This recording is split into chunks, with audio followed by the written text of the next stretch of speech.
Bom, vamos mudar de assunto pra gente falar de Cruzeiro, Henrique, que vai jogar contra o Fortaleza na quarta-feira. O Cruzeiro tá 6 jogos sem vencer no campeonato. Vai ser difícil, né? Hora da verdade pro Cruzeiro pra mim, hein? São 4 jogos em sequência, Maurício, mas os 2 primeiros da sequência em casa contra Fortaleza, no jogo de quarta-feira, e São Paulo no sábado. Confronto direto, em né? casa. Fortaleza no Mineirão, São Paulo no Independência. Depois sai pra pegar Inter e Vasco. Aí tem que sair com uma situação mais confortável. O que precisa fazer para isso acontecer? Ganhar os 2 em casa. Até porque, olha a classificação do campeonato, Maurício. Cruzeiro, nesse momento, é o 9º colocado. O São Paulo é o 8º com 15 pontos e o Fortaleza é o 11º com 14. Então o Cruzeiro vai para um momento chave para mim nessa semana. 2 jogos em casa, confrontos diretos na faixa de pontuação e se ganhar, volta a ter paz, volta a ter conforto para jogar bem o Brasileiro. Muito trabalho pro Pepa e trabalho pro Ronaldo também. Henrique Fernandes, muito obrigado. Valeu, meu camarada. Vou chamar o Guto Rabelo pra conversa, porque o Cruzeiro pode perder um jogador importante, titular. Que história é essa, Guto? Chega mais. Fala, Maurício, boa tarde pra você, pro Henrique, pra todo mundo ligado no Globo Esporte. Já conta, hein? O Cruzeiro tá seguindo firme nos preparativos para o jogo contra o Fortaleza. Enquanto isso, a diretoria está de olho no mercado. E aí, em 15 dias a janela se abre, o Cruzeiro deve fazer entre 4 a 5 contratações, pelo menos, mas também tem gente de olho em jogadores do Cruzeiro.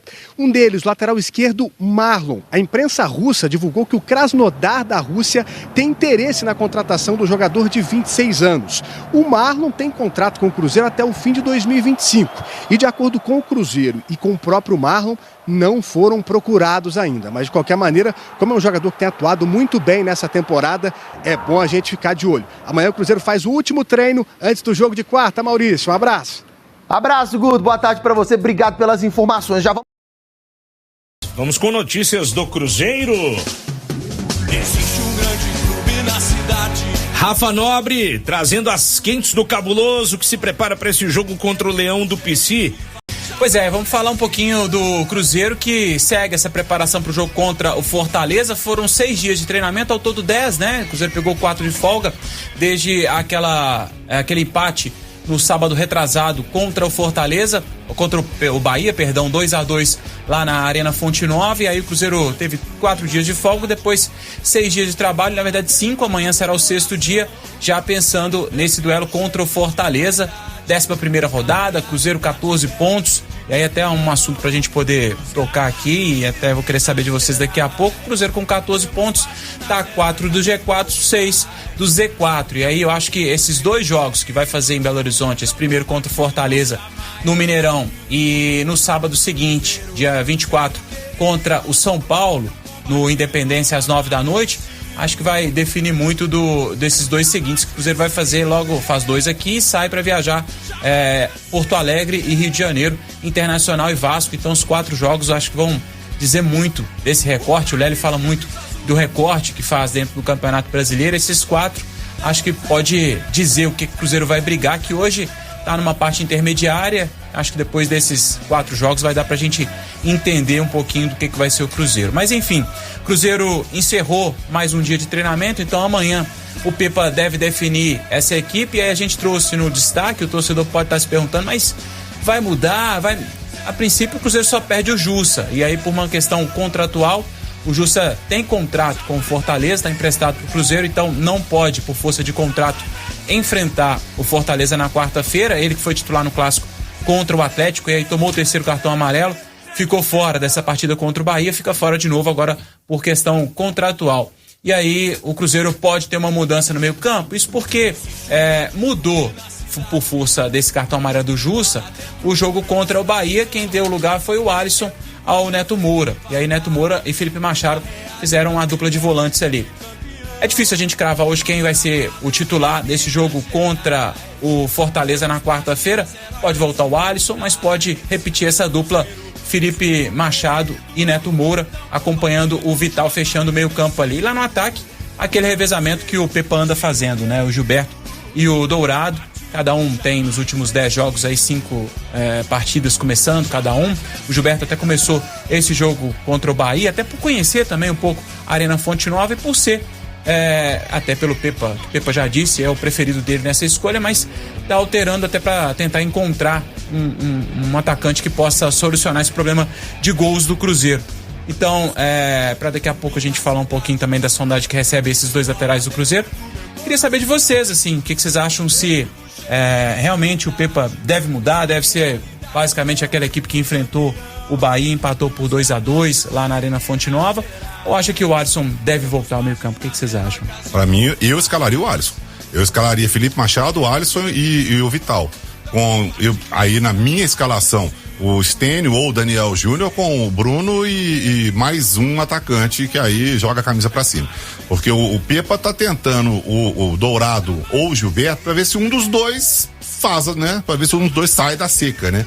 Se um dos dois conseguir alguma coisa, ele vai acabar ganhando a posição. Mas até agora eles ficam revezando, porque nenhum dos dois tá fazendo, né? Então não tá resolvendo o problema do ataque. Mas eu entraria com esse meio de campo aí, com o Felipe Machado, o Alisson e o Vital.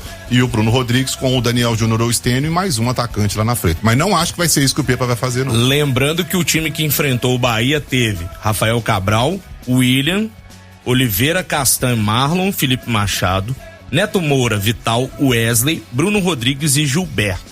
Acho que vai esse time aí. Você acha que vai exatamente esse time? Eu acho que vai. Não é o time que eu escalaria, mas acho que vai. Você sabe É o melhor, né? É o melhor, o que ele tem de melhor nesse momento. Mas semana passada a gente falou do Ian Lucas e desse sumiço dele aí, né, Rafa? Falando exatamente disso, né? Desse sumiço que era um homem de confiança. Quando o Pesolano apareceu com ele no início do Campeonato Mineiro, ele até destacou da versatilidade dele, da facilidade, até por ser um jogador muito jovem que poderia ainda apresentar muito mais na carreira. E aí, de repente, ele é um dos que... a gente fala muito do Daniel Júnior. O Daniel Júnior ainda teve algumas oportunidades, chegou a entrar com o Pepa, o Ian Lucas não. E aí, se a gente for lembrar, puxar pela memória, Ramiro deixou a equipe, o Richard deixou a equipe. Então, um dos setores que o Cruzeiro mais sofreu com essas perdas, né? E aí, o garoto acabou não tendo essa oportunidade com o Pepa. E aí, para poder reforçar isso que vocês estão falando de tentar algo novo, o Pepa tentou contra o Bahia, né? Quando ele tirou, e aliás foi uma substituição que a gente até questionou também, né? Quando ele tirou o Gilberto e colocou o Alisson na vaga dele, o Cruzeiro ficou sem aquela referência no ataque. O Bruno Rodrigues acabou fazendo essa função de falso 9, como fez o William Bigode numa fase com o Mano Menezes do Cruzeiro. E aí acabou. Ou seja, está tentando tudo, né? O Gilberto é outro jogador também. Eu até comentava com o Rafa depois do jogo contra o Bahia, o Rafa estava lá e tudo, que é impressionante a gente ver e pegar o histórico dele, o número de gols, o oportunismo, a forma como ele tem de jogar, o jogador que sai da área, que busca a bola, que se posiciona bem, né? Assim, tô falando a característica dele geral. E que a gente não vê esse jogador no Cruzeiro.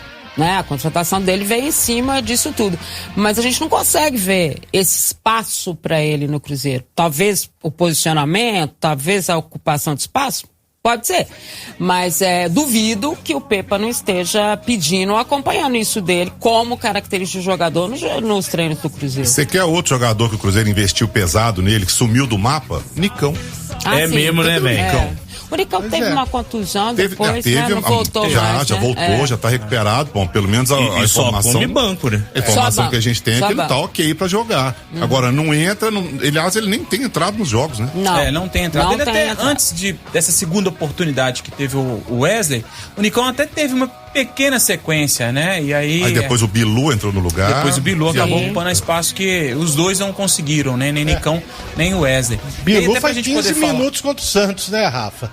Exatamente. O só ainda mostrou mais do que os dois. Mas você vai pegar aí o Nicão, por exemplo, é um jogador bola parada, né? Um canhoto que joga pela direita, ele não é um armador centralizado, mas ele pode dar uma outra característica ao time. Falou que estava super feliz de vir e tal, e não aconteceu. Um negócio bem lembrado, a gente nem se lembrava do Nicão, cara, olha aí. Foram, provavelmente, eu não sei de cabeça que agora os números, o Rafa pode até fazer, mas são 3 contratações caríssimas do Cruzeiro esse ano, que foram muito elogiadas, porque tem que ser elogiadas mesmo, as contratações foram certíssimas. Gilberto, Wesley e Nicão. Provavelmente foram as contratações mais caras do Cruzeiro. E os 3? Nada. E os jogadores que apareceram, que foram vital pra mim, né? Na melhor concepção de meio campo, e o próprio Marlon, não tiveram essa repercussão. Né? Quando eles chegaram, eles foram cavando ali o seu espaço. Quem que você falou? Né? O Marlon? e o Vital. E o William também. E o William também, que é outro jogador que eu acho que tá bem também, né? Eles tiveram seus momentos na equipe, mas... o Castan também. Mas o Castan, gente, a hora que falou do Castan, eu falei, Jesus amado. Então, são jogadores, né? Então, são jogadores que deram certo. Agora, a compreensão do dar certo em campo é o treinamento deles na toca. Né? Então, assim, por isso que eu não acho que um treinador como o Pepa, que precise vencer as partidas ou que esteja segurando uma história até a janela de transferências, ele está fazendo errado ou botando em campo o time que não é o que ele precisa ter de melhor. É porque realmente ele não está vendo desses jogadores no treino uma reação. E aí a gente falou muito do Wesley, o Wesley que acabou marcando o segundo gol do Cruzeiro lá na Arena Fonte Nova. Ele tem 3 gols do Cruzeiro, fez aqueles 2 contra o Santos, e esse último gol do Cruzeiro no Campeonato Brasileiro, o segundo gol contra o Bahia. O Wesley falou um pouco desse período que teve o Cruzeiro, também essa preparação que faz visando essa partida contra o Fortaleza. Vamos ver o que falou o atacante do Cruzeiro. A gente chega confiante, né? Com a semana bem trabalhada, que a gente vem se cobrando muito ali no melhorar a decisão no último terço, então a gente vem ajustando isso aí durante a semana para poder chegar na quarta-feira contra o Fortaleza, sair com resultado positivo. É importante, né? Tá voltando a jogar no Mineirão com o apoio da nossa torcida, que sempre faz uma grande festa. A Nação Azul nunca deixa a desejar, então a gente espera trazer muito mais cruzeirenses pro Mineirão para poder voltar a se sentir em casa, para poder sairmos bem mais fortes da nossa casa para sair com os 3 pontos. Tá aí o Wesley, né, Xará? Foi o camisa 11 do Cruzeiro, Xará, falando um pouco dessa preparação, fazendo uma convocação para a torcida também. Os ingressos, a gente tinha comentado isso semana passada, né, Seabra? A gente falou aqui que a venda não seria tão forte, mais de 20 mil vendidos até agora. A gente acabou de entrar ali, antes de entrar aqui pro programa, para ver como é que tava a venda. O setor amarelo, atrás do gol, né? Aquele gol oposto de onde fica a torcida do Cruzeiro. Ainda muitos ingressos por lá, então ingressos ainda do setor laranja, onde fica a torcida do Cruzeiro. Superior não, mas inferior ainda alguns ingressos, então ainda a venda tem. Ela segue hoje e amanhã, né? Então há a expectativa de um aumento, mas acho que não deve passar muito da casa de 30 mil ingressos aí vendidos. E esses torcedores, Xará, a gente até, para puxar das imagens que a gente tem aqui, vão poder, infelizmente, acompanhar de novo um gramado péssimo. Não sei se dá pra gente chamar de gramado, né, no Mineirão. A gente conseguiu umas imagens aí exclusivas aí para mostrar 2 dias antes da partida de quarta-feira, que a gente possa acompanhar aí como é que tá a situação do gramado. Teve essa pausa para a data FIFA, então o trabalho foi feito pela Minas Arena para que pudesse recuperar a parte do gramado, mas não é o que a gente consegue show, ver, né? E não teve show. Esse fim de semana não teve show, não. Teve no meio da semana. A grande área, como é que tá? Olha a grande área. Lá, velho. É a área de salto triplo ali ou não? Parece né? Lançamento de dardo, né? Gente, eu vou te martelo e também a área do salto ali, a caixa de areia. A gente focou muito ali, mas olha o resto do gramado. Cara. Meio careca, assim, meio Meu sem... Deus, hein? Isso é de agora, né? Só pra ficar claro. Isso é agora. 40 minutos. Ou seja, o jogo quarta-feira.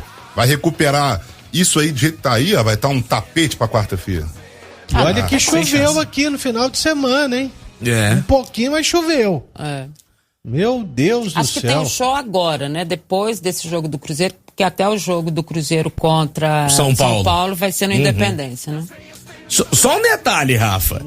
Só pra ver se eu entendi. Setores à venda, só o laranja e o amarelo? Não, o setor vermelho superior e o roxo, eles não estão disponíveis. O que o Cruzeiro faz um mapeamento para entender como é que vai ser o apelo da torcida. É claro que tem um planejamento, entende que é o mês do meio do mês, o time não tá tão bem, então tem uma expectativa de público, né? Para não gastar, né? Exatamente. Com quadro então, se abrir fixo esses ali, setores, o Cruzeiro gasta mais, né? Então, hoje certo. a carga disponível é de 42 mil. Então tem 20 mil já vendidos. Então acho que deve ficar mesmo na casa e não deve mesmo abrir esses setores, até pelo que vendeu até aqui o Cruzeiro de bilhetes para essa partida. Ô Rafa. Qual dos? Não, os dois. Aqui, mas o Cruzeiro não tinha assinado um acordo aí com a Minas Arena e tudo mais. Ô bicho, esses caras, o que eles estão pensando? Que Mineirão não é para se jogar futebol, é isso mesmo? Porque com esse desleixo aí, o gramado uma porcaria que tá, igual a gente mostrou agora. Pô, como que o Cruzeiro vai jogar lá quarta-feira? Não tem a mínima condição de jogo não, cara. Isso é um absurdo. E o Cruzeiro vai pagar para utilizar o estádio, né? Estádio que inclusive já rendeu aí boas e boas multas para o Atlético na Copa Libertadores. Isso é uma vergonha para o nosso futebol. Isso é um estádio que sediou um jogo de semifinal de Copa do Mundo. A gente não pode achar isso normal. A gente não pode achar isso normal. O governo tem que intervir, não adianta. Isso é uma vergonha, um absurdo que está acontecendo. O Mineirão, ele foi construído para jogar futebol, não é para sediar show, não. É futebol. Mineirão é futebol, igual o Cruzeiro. Cruzeiro, ele é basquete, vôlei, natação, não. Cruzeiro é futebol. Futebol, é igual o Mineirão. É para jogar futebol. O resto, brother, pelo amor de Deus, me ajuda aí. O giro final do Cruzeiro, agora com o Rafa Nobre. Diga lá, Xará. É isso aí, Xará. Então, pra gente poder falar até a respeito da pergunta do dia, né? A proposta, o interesse do Krasnodar da Rússia no Marlon. A gente trazer uma informação, o Marlon tem 26 anos, no Campeonato Brasileiro tem 2 gols, uma assistência, é um dos líderes de roubadas de bola do Cruzeiro e até do campeonato também. Tem contrato com o Cruzeiro até o fim de 2025. Então aí teria que ser uma proposta, o Marlon que já tem uma passagem pelo futebol turco, futebol português também, então teria que ser uma proposta que pudesse agradar o Marlon, mas também pudesse agradar o Cruzeiro. Então acho difícil que o Marlon saia nesse momento. Já o Kaique, que tem o interesse do futebol português, né? O Porto, Benfica também, de olho no futebol do Kaique, jovem prata da casa do Cruzeiro, esse sim tem uma chance maior de sair do Cruzeiro nesse momento. E aí, pra gente poder falar de uma última informação, o Cruzeiro estuda formalizar uma proposta pro Rodrigo Caio. O zagueiro do Flamengo tá sem espaço lá no Jorge Sampaoli, com a equipe do Jorge Sampaoli, tem contrato até o final do ano. E assim como o Zé Ivaldo, que é também um zagueiro que tá no radar do Cruzeiro, ele poderia já, agora em julho, assinar um pré-contrato com outra equipe. Então o Cruzeiro teria, inclusive, enviado representantes da departamento médico do clube para poder avaliar a situação dele. Passou por 2 cirurgias, joelho esquerdo no início do ano, joelho direito agora em setembro. Então, depois que voltou das cirurgias, não teve mais espaço e o Sampaoli parece que já teve uma conversa e disse que não pretende mesmo utilizar o zagueiro. Então o Cruzeiro pode sim formalizar uma proposta pelo Rodrigo Caio, claro, dentro das condições do clube nesse momento.